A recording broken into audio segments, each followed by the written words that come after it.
혹시 요새 누가 나이키 신어요? 라는 말 들어본 적 있으신가요? 나이키 신으면 하수, 찐 러너라면 호카 정도는 신어줘야지라는 말은요. 나이키는 아울렛에서만 사요. 라는 꿀팁을 보신 적은요? 오랫동안 스포츠 브랜드 1위를 하던 기업의 위기. 이를 극복하기 위한 각고의 노력에 대해 이야기해 보겠습니다. 최근 나이키의 주가는 지난 2년간 급격히 떨어졌습니다. 2024년 6월 말에는 하루 만에 시가총액이 39조 원 증발하기도 했는데요. 요새 누가 나이키를 신어요? 처럼 사람들이 더 이상 나이키를 찾지 않기 때문입니다. 게다가 호카, 옹과 같은 신규 브랜드들이 급성장했고 전통 강자 아디다스가 나이키의 자리를 맹렬히 빼앗고 있습니다. 월스트리트 저널은 러닝화 시장에서 한 기업이 눈에 띄게 사라졌는데 그 기업은 바로 나이키? 오랫동안 고객들의 관심을 독점했던 나이키는 이제 찾기 어려워졌고 고객층은 한정판 운동화 등으로 옮겨가면서 경쟁자들이 몰려들고 있다고 전했습니다. 또한 포브스는 나이키 제품에 대한 전세계 인터넷 검색량은 지난해 7월 이후 10% 이상 감소했다. 고객들의 관심을 끌지 못하고 있다고 보도했습니다. 도대체 나이키에게 무슨 일이 일어난 걸까요? 들어가기에 앞서 나이키는 1964년 1월 25일 필 나이트와 빌 바우만에 의해 설립되었습니다. 올해로 61주년을 맞이한 나이키는 그동안 세계적인 스포츠 브랜드로 자리 잡으며 엄청난 성장을 이뤄냈습니다. 현재 나이키의 시가총액은 162조 원, 경쟁사 아디다스 61조 원보다 훨씬 크다는 것을 알 수 있습니다. 나이키의 CEO들도 간단히 살펴봅시다. 첫 번째 CEO인 필 나이트는 1957년부터 2004년까지 창업자로서 나이키의 성장을 이끌었습니다. 그 이후 마크 파커가 2006년부터 2019년까지 CEO를 맡았고 그 후에는 존 도나후가 2020년부터 2024년까지 CEO로 재임하면서 코로나 팬데믹 기간 동안 D2C 전략을 적극적으로 추진했습니다. 그리고 2024년 현재 CEO인 엘리엇 힐이 취임했습니다. 엘리엇 힐은 나이키의 위기를 극복하고 회생을 이끌기 위해 다양한 변화를 주도하고 있습니다. CEO가 바뀌게 된 사연, 나이키의 갑작스러운 주가 하락, 이 모든 것이 하나로 연결되어 있습니다. 바로 세 번째 CEO인 존 도나후의 D2C 전략 실패 때문입니다. 2024년 9월 19일 존 도나후 CEO는 자진 사임을 발표했습니다. 사실상 실적 부진과 주가 하락에 대한 책임을 물어 경질된 것으로 보는 것이 일반적입니다. 이 소식이 전해지자마자 월스트리트에서는 환호하며 나이키의 주가는 장외 거래에서 7% 급등했습니다. 나이키의 CEO 교체는 그 자체로 중요한 사건입니다. 존 도나후 CEO는 코로나 팬데믹 동안 D2C 전략을 강하게 추진했지만 그 결과가 주가 급락과 매출 감소로 이어졌습니다. 이는 그가 이끌었던 전략에 대한 재평가와 새로운 리더십의 필요성을 시사하는 사건이었습니다. 그렇다면 존 도나후가 주도했던 D2C 전략은 과연 무엇이었고 왜 실패하게 되었을까요? 먼저 D2C 전략이 무엇인지 살펴봅시다. D2C는 다이렉트 투 컨슈머의 줄임말로 즉 제조사에서 소비자에게 직접 상품을 판매하는 방식을 의미합니다. 전통적인 유통 방식에서는 도소매 업체들이 중간에서 유통을 담당하는 반면 D2C는 이를 거치지 않고 자사몰이나 공식 웹사이트 등을 통해 소비자에게 직접 판매하는 구조죠. D2C 전략을 채택하게 된 배경은 크게 네 가지 이유로 나눌 수 있습니다. 첫 번째 이유는 유통 환경 변화와 디지털 트렌드입니다. 온라인과 모바일 기반의 직접 판매 채널이 급성장하면서 소비자들이 브랜드 공식 웹사이트나 모바일 앱 그리고 소셜 미디어에서 직접 쇼핑하는 경향이 늘었죠. 전통적인 도매 유통 모델이 점점 힘을 잃어가면서 나이키는 이 변화에 발맞추기 위해 D2C 전략을 택한 것입니다. 두 번째 이유는 브랜드 경험 강화와 소비자 데이터 확보입니다. 중간 유통업체 없이 소비자와 직접 소통함으로써 브랜드 충성도와 고객 경험을 강화할 수 있었죠. 나이키는 자체 앱인 나이키 앱이나 스니커즈 등을 통해 소비자들의 구매 패턴과 선호도, 행동 데이터를 분석할 수 있었고 이를 기반으로 맞춤형 마케팅을 할 수 있었습니다. 세 번째 이유는 유통 마진 절감 및 수익성 향상입니다. 기존의 도매 채널을 거치면 유통사들이 이익을 가져가는 구조였지만 D2C 방식으로 직접 판매하면 그만큼의 수익을 더 많이 확보할 수 있었습니다. D2C 판매는 평균적으로 도매 판매보다 2배 이상 높은 마진율을 기록한다고 알려져 있죠. 마지막 이유는 아마존과 대형 유통망과의 갈등입니다. 2019년 나이키는 아마존에서 공식 판매를 철수하였고 그 이유는 아마존과 같은 대형 유통업체들이 브랜드 통제를 어렵게 만들었기 때문입니다. 결국 브랜드 가치가 하락하고 가격 경쟁이 심화되면서 D2C 전략에 집중하는 방향으로 나아갔죠. 나이키는 코로나 팬데믹 동안 D2C 전략을 채택하면서 큰 변화를 시도했습니다. 이 전략의 실행 방식과 그 결과는 어떻게 되었을까요? 하나씩 살펴보겠습니다. 첫 번째, 온라인 채널을 강화했습니다.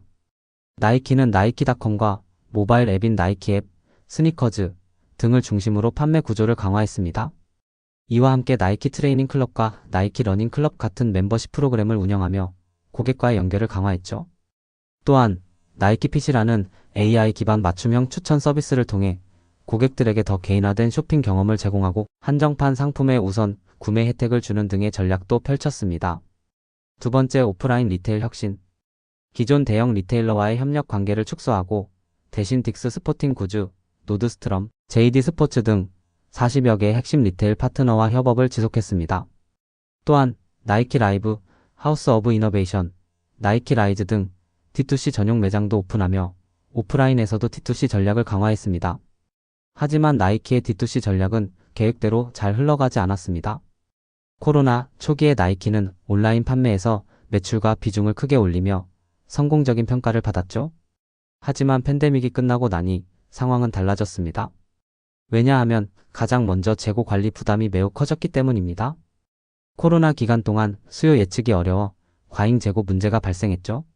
이 과도한 재고는 할인 판매로 이어졌고 신제품 출시에도 영향을 미쳤습니다. 결국 재고 소진이 우선시되어 신제품 포트폴리오를 조정하는 데 시간이 걸리게 되었습니다. 또한 도소매 파트너와의 관계 약화되었습니다.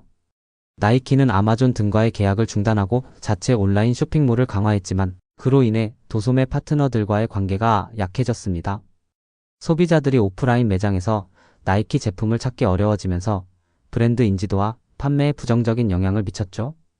경쟁 업체인 아디다스나 뉴발란스, 그리고 신생 브랜드들인 호카, 온 등이 오히려 기회를 얻었고 나이키는 시장 점유율을 크게 잃었습니다. 셋째, 과도한 할인 정책과 브랜드 가치 하락이 있습니다. 나이키는 과잉 재고를 처리하기 위해 자주 할인과 프로모션을 진행했습니다. 하지만 이러한 할인 정책은 브랜드의 이미지와 수익성에 악영향을 미쳤습니다. 고객들은 가격이 낮아진 제품을 구매하면서 브랜드 가치가 떨어졌다고 느꼈죠. 마지막으로 기타 요인으로 신제품 부진과 소비자 트렌드 변화가 있습니다. 나이키는 그동안 많은 히트 상품을 만들어냈지만 최근에는 눈에 띄는 새로운 제품이 부족했습니다. 예를 들어 덩크 로우는 2022년 베스트셀러였지만 그 이후로 큰 히트 상품이 없었습니다. 또한 나이키는 스포츠 퍼포먼스에 집중하는 반면 소비자들은 일상복의 기능성과 편안함을 더한 캐주얼 웨어에 더 많은 관심을 보였습니다. 이 트렌드 변화를 놓친 것도 나이키의 부진을 초래한 중요한 요인입니다. 나이키는 D2C 전략을 통해 여러 장점과 기회를 추구했지만 예상치 못한 여러 문제들로 인해 그 전략은 실패로 돌아갔습니다. 과잉 재고, 도소매 파트너와의 관계 약화, 과도한 할인 정책 등은 나이키의 브랜드 이미지와 시장 점유율에 심각한 타격을 입혔죠. 또한 소비자 트렌드 변화에 대응하지 못한 것도 중요한 이유 중 하나로 꼽히고 있습니다. 나이키가 전략 실패로 어려움을 겪을 때 나이키의 자리를 차지해 급부상한 여러 강자들이 있습니다. 바로 아디다스, 호카 그리고 온러닝인데요. 이 브랜드들이 어떻게 나이키의 약점을 파고들며 성공적인 부활을 이루었을까요? 먼저 아디다스입니다. 아디다스는 최근 고객의 니즈 변화를 정확하게 파악하고 스포츠웨어와 캐주얼웨어를 모두 아우를 수 있는 다양한 상품을 출시하면서 큰 인기를 끌고 있습니다. 운동할 때는 물론 일상에서도 입을 수 있는 편안한 일상복 라인업을 다양하게 선보였죠. 특히 레트로 트렌드가 유행하면서 삼바와 가젤 같은 기존 히트 스니커즈가 다시 인기를 끌었습니다. 아디다스는 이 트렌드를 빠르게 파악하여 기존 디자인을 유지하면서도 새로운 색상을 추가하거나 한정판 상품을 출시하는 전략을 펼쳤습니다. 결과적으로 아디다스의 주가는 19% 상승하며 매출 증가를 이끌어냈습니다. 나이키가 주춤한 사이 아디다스는 고객 탈환과 함께 성장을 거듭하고 있는 상황입니다. 다음은 호카입니다. 호카는 이미 러너들 사이에서 유명한 브랜드인데요. 호카의 인기 요인은 무엇일까요? 바로 높은 기술력과 돋보이는 컬러입니다. 최근 러닝을 즐기는 인구가 늘면서 호카의 인기도 동반 상승하게 되었죠. 호카는 편안한 착화감을 기본으로 제공하며 러너뿐 아니라 일반인들에게까지 인기를 끌고 있습니다. 그뿐만 아니라 브랜드 이미지도 신선하여 많은 소비자들의 관심을 끌고 있습니다. 호카는 이제 더 이상 러너들만의 브랜드가 아니라 모든 사람을 위한 편안한 신발로 자리 잡고 있습니다. 마지막으로 소개할 브랜드는 올러닝입니다. 올러닝은 주로 해외에서 주목받고 있는 브랜드인데요. 공동 창업자 올리비에 베르나르트는 철인 3종 경기 선수 출신으로 편안한 착화감과 관절에 무리가 가지 않는 러닝화를 만들기 위해 노력했습니다. 그 결과 클라우드라는 러닝화가 큰 인기를 끌었죠. 클라우드는 튜브 형태의 쿠셔널 신발, 밑창에 장착하여 착지 시 충격을 흡수하고 반발력을 높여주는 기술을 적용했습니다. 이 기술은 세계 스포츠 용품 박람회에서 신발 부문 최고 성능 제품에 수여하는 황금상을 받으며 인정받았고 시장 점유율을 빠르게 확대하게 되었습니다. 재미있는 사실은 올러닝의 창업자가 처음 이 기술을 나이키에 제안했을 때 거절당했다는 점입니다. 그 이유는 러닝화 외관이 멋지지 않고 기술적으로 불가능하다는 것이었죠. 하지만 나이키가 거절한 바로 그 기술로 올러닝은 세계 러너들의 인기 브랜드로 자리 잡았습니다.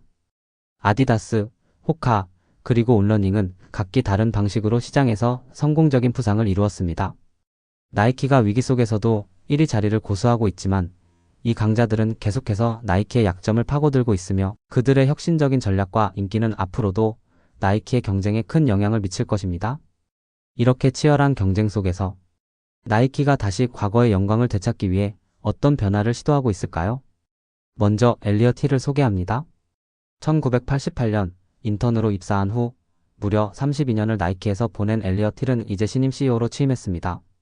그의 리더십 하에 나이키는 여러 전략적 변화를 추진하고 있습니다. 첫 번째 변화는 소매 파트너와의 협력 재강화입니다. 나이키는 도매 업체와의 관계를 재구축하여 다양한 유통 채널을 통해 소비자와의 접점을 확대하려고 합니다. 그동안 D2C 전략에 집중했던 나이키는 이제 기존의 유통 방식과의 균형을 맞추려는 전략을 추진 중입니다. 이를 통해 소비자 노출을 증가시키고 더 많은 고객과 소통할 수 있게 될 것입니다. 두 번째로 나이키는 과도한 할인 정책을 지향하고 있습니다. 재고 관리를 개선하고 브랜드 이미지를 회복하려는 노력이 필요하기 때문이죠. 그동안의 과도한 할인과 프로모션은 나이키의 브랜드 이미지에 부정적인 영향을 미쳤고 이를 해결하기 위해 가격 전략을 다시 정비하고 있습니다. 세 번째 전략은 스포츠 중심으로의 회귀입니다. 나이키는 이제 핵심 스포츠 분야에 집중할 계획인데요. 축구, 농구, 트레이닝 등 스포츠 브랜드로서의 정체성을 다시 강화하고 있습니다.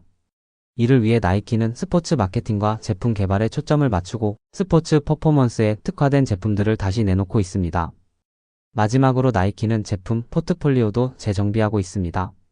신제품 중심의 포트폴리오 재정비를 통해 브랜드력과 가격 결정력을 강화하고 중장기 매출 성장을 도모하고 있죠.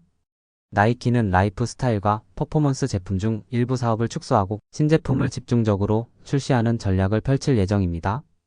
결과적으로 나이키 D2C 전략은 코로나 팬데믹 중 매우 성공적이었지만 코로나 종식 후 이 전략을 계속 고수하면서 기존 유통 방식을 등한시한 결과 패션 선도 업체로서의 이미지가 하락하고 신제품 개발에 소홀해지면서 실적이 악화되었습니다. 나이키는 이제 D2C 전략과 기존 유통 방식의 균형점을 찾으려는 노력을 기울이고 있습니다. 완전한 D2C로의 전환이 아닌 하이브리드 방식으로 가는 전략이 중요한 시점입니다. 나이키는 2025년 하반기 실적 회복을 목표로 하고 있습니다. 재고 문제는 이미 상반기 중에 해결되었을 것으로 추정되며 제품 리뉴얼 전략이 하반기부터 그 성과를 나타낼 것으로 보입니다. 아디다스가 재고 적정화 후 실적 개선을 이끌어낸 것처럼 나이키도 상반기를 저점으로 손익 개선을 이루어낼 가능성이 큽니다. 나이키의 실적 개선은 단순히 나이키만의 일이 아닙니다. 글로벌 스니커즈 업계 전반의 회복세도 나타나고 있는데요. 경쟁 업체들이 가격 할인을 줄이면서 제품 가격이 자연스럽게 상승하게 되면 투자 심리가 개선되고 업계 전체가 긍정적인 흐름을 탈 수 있게 됩니다. 결론적으로 나이키는 하반기부터 실적 회복이 본격화될 것으로 예상되며 업계 회복의 속도를 높여줄 일만 남았습니다. 나이키가 다시 1위를 탈환하기 위해 추진 중인 다양한 전략들, 여러분은 어떻게 생각하시나요?